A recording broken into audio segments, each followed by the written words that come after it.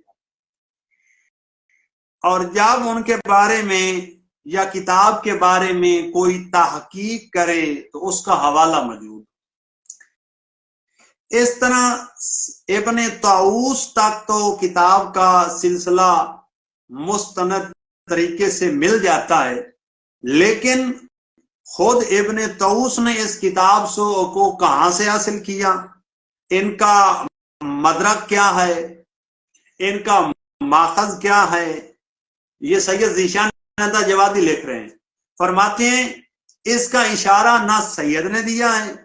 نہ دوسرے حضرات نے اس کے بارے میں تحقیق کی ہے۔ اس طرح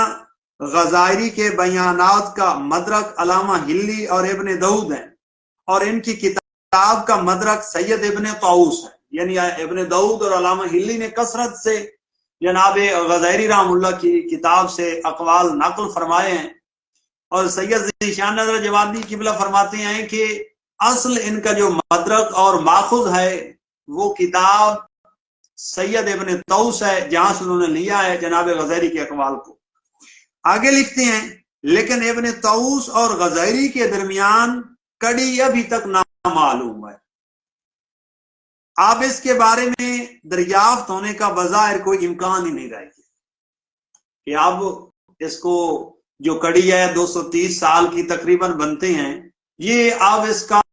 کڑی جو اصل نامعلوم ہے اس کے ملنے کا بظاہر امکان ہی نہیں رہے گا۔ آگے فرماتے ہیں اس کتاب کے بارے میں 4 نظریات پائے جاتے ہیں تشیع میں۔ نمبر 1 فرماتے ہیں صاحب کتاب ذریعہ آقا بزرگ تہرانی نے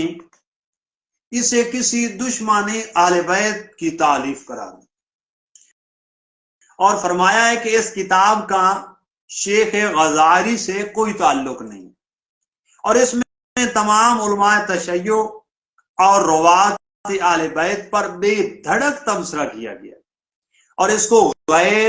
کو یعنی جو راویان اہل بیت ہیں ان کو غیر معتبر قرار دیا گیا ہے، اور جو اس بات کی علامت ہے کہ کسی دشمن اہل بیت نے اسے موصوف کے نام سے منسوب کر دیا ہے، اور شیخ غزائری کا اس سے کوئی تعلق نہیں۔ اور اس کے چند شواہد ہیں، یعنی یہ بات نقل کرنے کے بعد علامہ ذیشان حیدر جوادی نے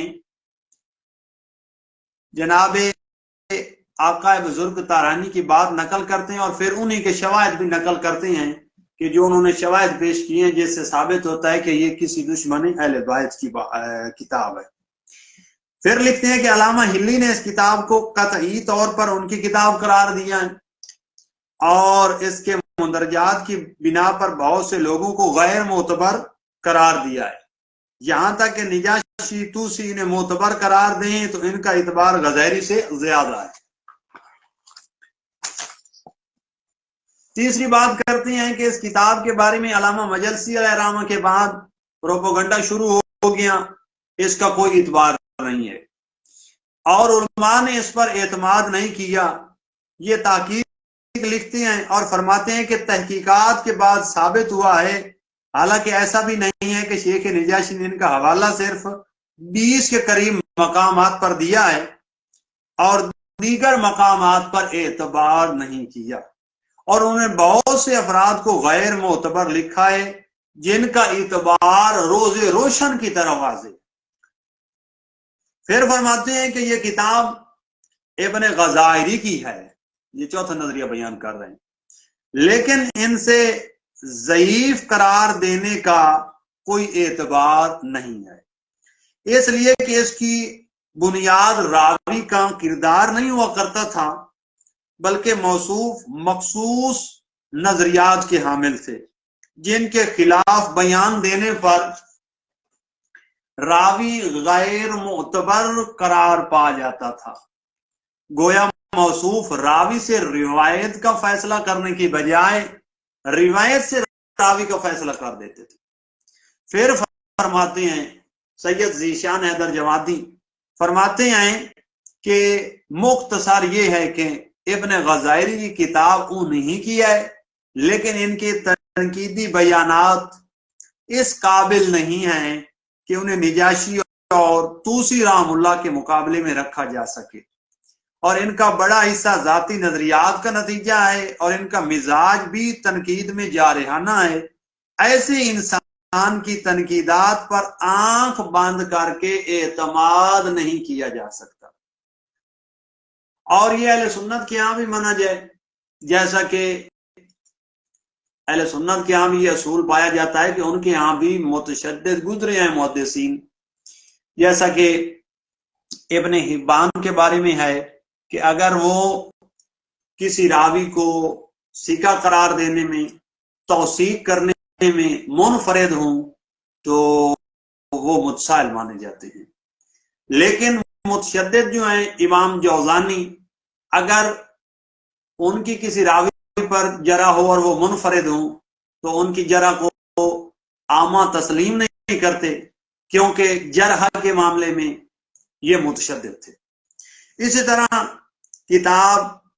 بہت ہی کمال کی کتاب ہے،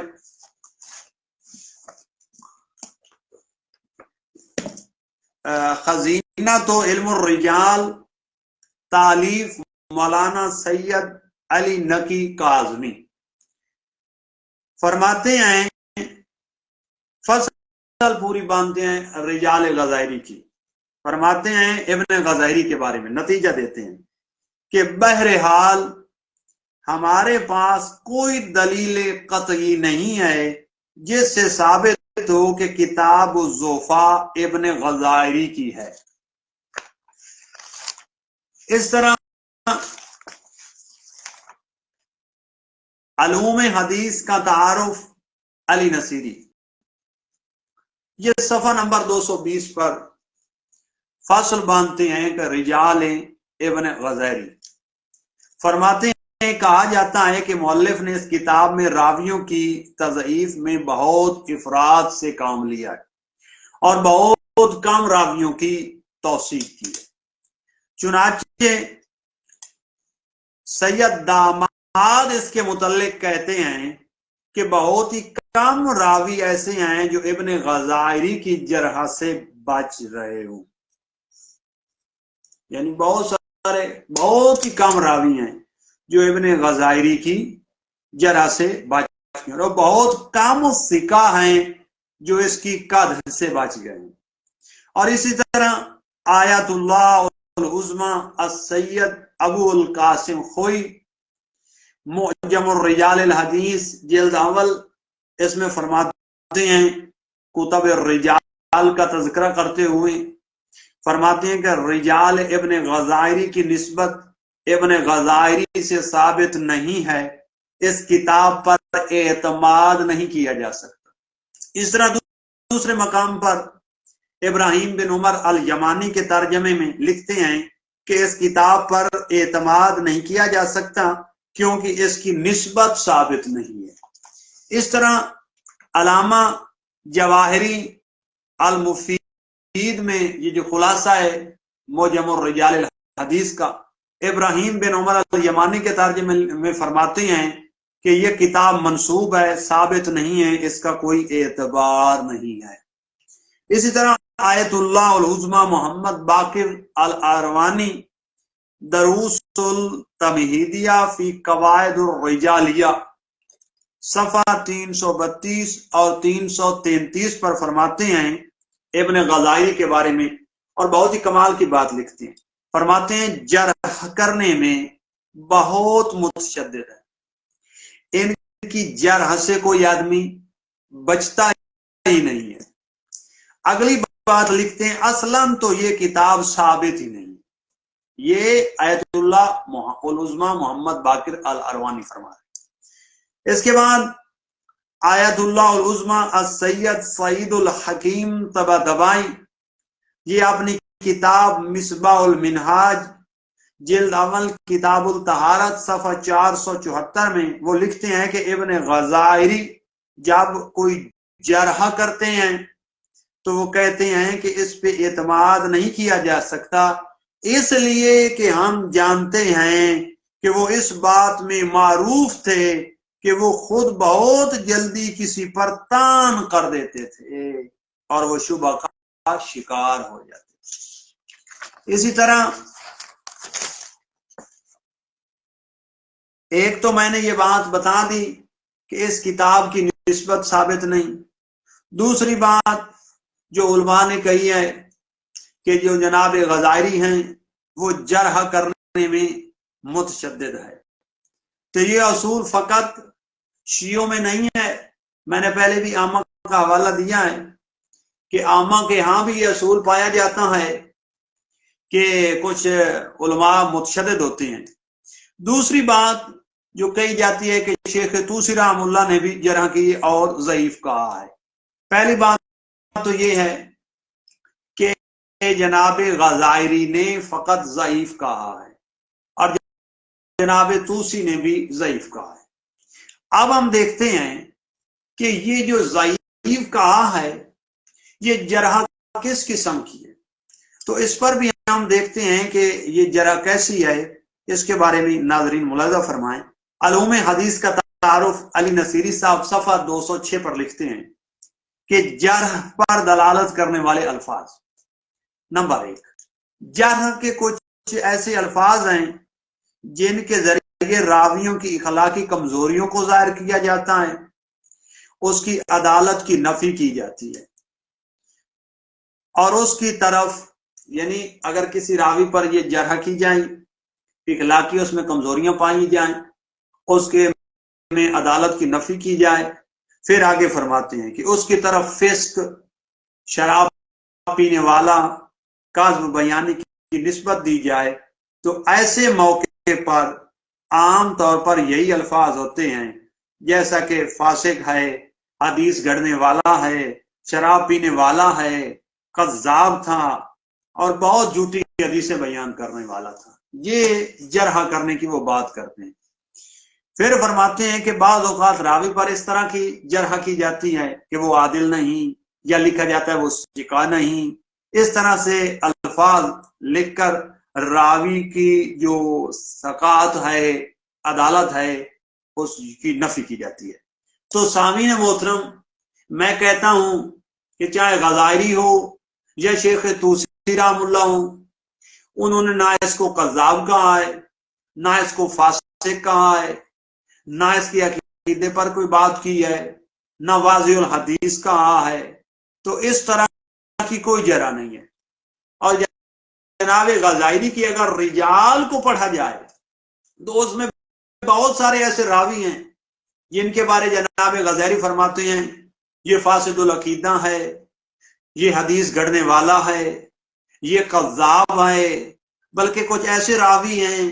جن کے بارے میں جناب غزائری فرماتے ہیں ضعیف جداً، یہ بہت ہی ضعیف ہیں۔ لیکن جناب ابان ابن ابی عیاش کے بارے میں جناب شیخ طوسی رحمہ اللہ نے بھی اور جناب غزائری نے ضعیف کہا۔ اس کے بعد ہم دیکھتے ہیں کہ اگلا جملہ بہت کمال کا علوم حدیث میں جناب علی نصیری صاحب فرماتے ہیں، آگے لکھتے ہیں کہ جرح کے کچھ الفاظ ہیں جن سے راوی کا فاسد العقیدہ ہونا ظاہر ہوتا ہے۔ کہا جاتا ہے وہ امامی نہیں ہے، اثنا عشری نہیں ہے، عام طور پر یہی الفاظ استعمال کیے جاتے ہیں کہ یہ غالی تھا، یا یہ ناسبی تھا، یا یہ فاسد العقیدہ تھا۔ تو میں عرض کرتا ہوں کہ ابان پر یہاں سے کون سی جرح، نہ غالی کی ہے، نہ فاسد العقیدہ کی ہے، یعنی کہ ائمہ اہل بیت کو ماننے والا نہیں تھا،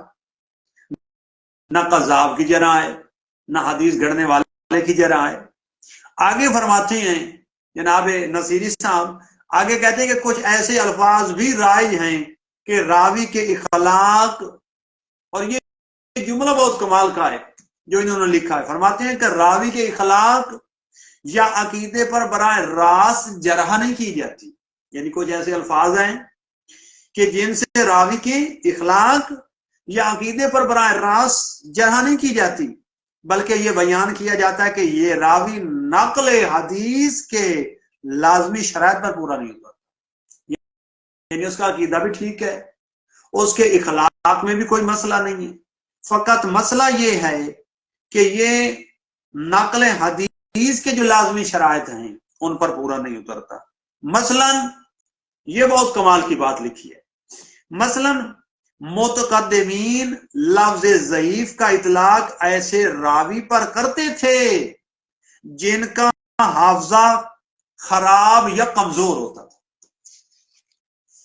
ایسے راوی پر ضعیف کا لفظ استعمال کیا جاتا تھا جن کا حافظہ خراب ہے یا حافظہ کمزور ہے. تو میں نے پچھلے سیشن میں بتایا تھا کہ امام الخمینی عامہ کا عالم ہے، ان کا بیان ہے کہ اگر ایک راوی کتاب نقل کر رہا ہے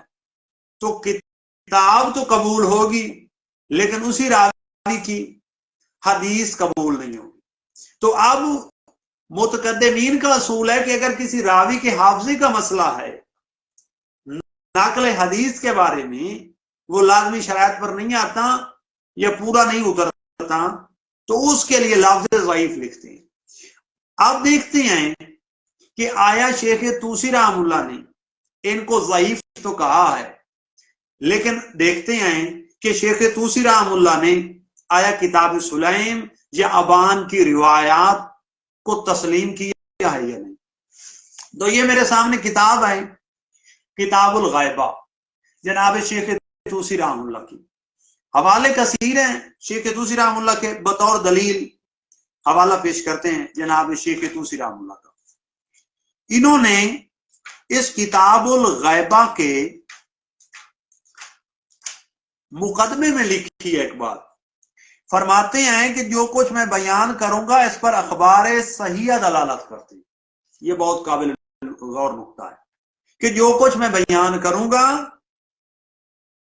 جو باتیں میں لکھوں گا،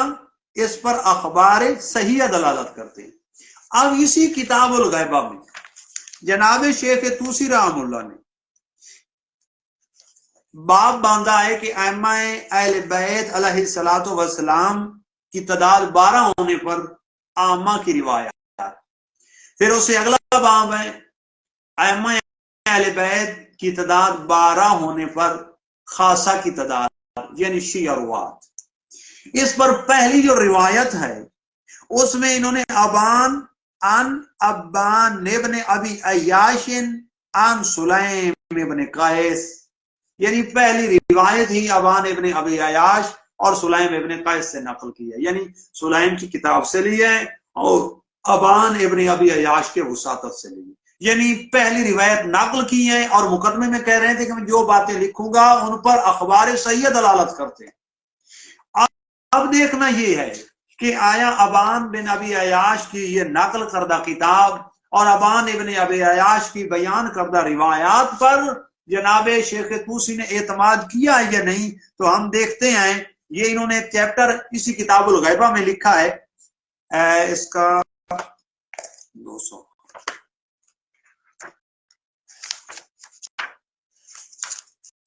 اس میں چیپٹر ہے ان لوگوں کی تردید جو کہتے ہیں کہ امیر المومنین علی علیہ السلام کا انتقال نہیں ہوا. تو اس میں پہلی روایت ہی جناب شیخ توسی رحم اللہ ان ابان ابن ابی عیاش ان سلیم ابن قیس، یہ رقم نمبر 155 ہے. اور اس طرح دوسری روایت بھی ان سے نقل کی ہے، یعنی 3-4 مقام پر جناب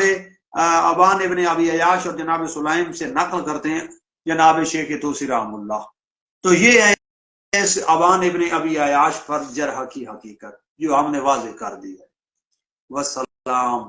السلام علیکم ورحمۃ اللہ.